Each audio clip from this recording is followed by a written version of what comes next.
Et donc voilà, on comprend que les Rothschild, leur but, c'est pas qu'un État soit fort. Leur but, justement, c'est la privatisation du monde. C'est la privatisation de toutes les grosses sociétés, souvent sous contrôle étatique, et de les faire basculer dans la privatisation. C'est exactement ce que fait Macron actuellement en France. Il est en train de tout privatiser petit à petit, et on se retrouve avec un État de moins en moins fort, qui possède de moins en moins son propre patrimoine, finalement. Donc ça nous rend de plus en plus faibles. Dans la vidéo mentionnée dans le tweet, Khodorkovsky parle de Jacob Rothschild comme d'un protecteur de Yukos, ce qui applique un rôle de surveillance ou de gestion des intérêts de la compagnie. Et donc ensuite, je lui ai demandé de me parler de la société Yukos aujourd'hui. Et de qui détient quoi. Donc aujourd'hui, la société n'existe plus en tant qu'entité indépendante. Elle a été dissoute et ses actifs ont été repris par l'État russe. Attendez, je vais peut-être vous... Est-ce que vous voyez bien le... Oui, c'est bon, vous voyez bien. Donc en 2006, Yukos a été déclaré en faillite. Voilà. Litiges internationaux, les actionnaires de Yukos, notamment des investisseurs occidentaux, ont poursuivi la Russie devant des tribunaux internationaux, alléguant que la nationalisation était illégale. Vous vous rendez compte? Le mec veut nationaliser une entreprise et on leur dit que c'est illégal. Tu vois, c'est pas ton pays en fait. On fait ce qu'on veut, tu vois. On fait ce qu'on veut.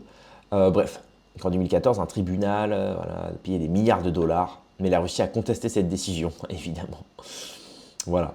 Alors, ensuite, j'ai demandé, les Rothschild ont-ils encore des intérêts ou investissements dans des sociétés russes? Et là, c'est intéressant. Parce que justement, le but, c'est de savoir si les Rothschild, ils ont dégagé de la Russie, et si Poutine leur a mis un petit coup de pression, ou si justement, Poutine, finalement, continue de marchander avec eux. Ce qui rentrerait un peu dans une discorde, finalement, dans le discours de Poutine, qui, lui, veut justement un État fort, etc., où justement, le privé ne prend pas le dessus. Et là, on y apprend effectivement non. Les Rothschild n'ont plus d'intérêt ou d'investissement direct significatif en Russie aujourd'hui. La famille Rothschild, via des entités comme Rothschild & Co, avait des opérations en Russie depuis 1994, notamment dans le domaine du conseil financier et des investissements. Cependant, ces activités ont été suspendues en raison des sanctions internationales imposées à la Russie après l'annexion de la Crimée en 2014 et l'invasion de l'Ukraine en 2022. Et on sait en plus qu'en Ukraine, les Rothschild ont énormément, et notamment BlackRock, Vanguard, Rothschild et compagnie, ils ont énormément d'intérêt en Ukraine. Voilà, ça il faut le savoir. Donc évidemment, ça a semé un petit peu la zizanie. En mars 2022, donc c'est tout récent, à la suite de l'invasion de l'Ukraine par la Russie, Rothschild a annoncé la suspension de ses activités en Russie, conformément aux sanctions imposées par l'Union européenne et d'autres pays occidentaux.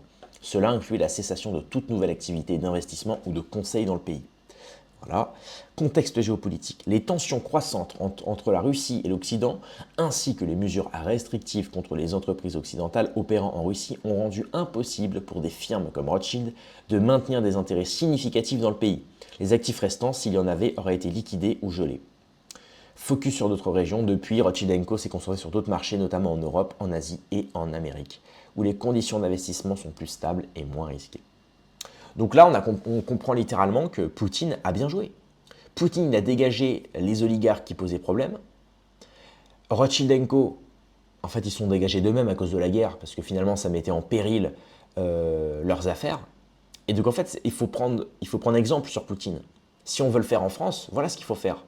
Il faut remettre les oligarques français et internationaux qui pourrissent le pays en France, il faut les remettre à leur place, de un. Et de deux, il faut tout faire, alors pas moi, hein, je veux dire, mais l'État. Hein.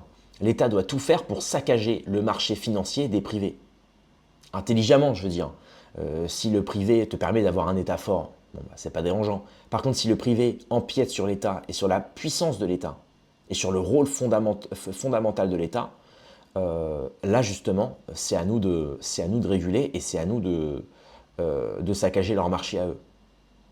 Alors évidemment, là, en l'occurrence, c'est une guerre. Donc, on ne demande pas une guerre en France. Mais tout est possible. Par exemple, ce que fait Trump. Trump, en taxant énormément beaucoup de produits étrangers, ça marche.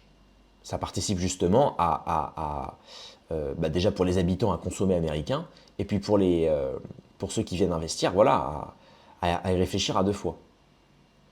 Donc tout ça est très intéressant, et encore une fois, ce qui prouve bien que le contrôle d'un pays et ce qui fait qu'un pays fonctionne ou ne fonctionne pas, c'est quand même principalement son économie, ses investisseurs et ceux qui sont derrière. Ceux qui sont derrière. Et maintenant, on peut même comprendre pourquoi Macron a tant de haine pour la Russie, quand on comprend que les Rothschild ont eu des petites mésaventures avec la Russie. Macron étant un ancien de Rothschild, il a peut-être reçu des ordres, hein. C'est sûr que si Macron discute avec les Rothschild, discute avec la Russie, ça mettra à mal les Rothschild, qui eux ont vu leur poulain Macron, qui l'ont peut-être certainement mis au pouvoir, ou en tout cas l'ont bien propulsé, l'ont bien aidé. Bon, bah, ils se verront un petit peu malaisés, disons, de voir Macron faire des affaires avec les Russes. On peut s'en douter.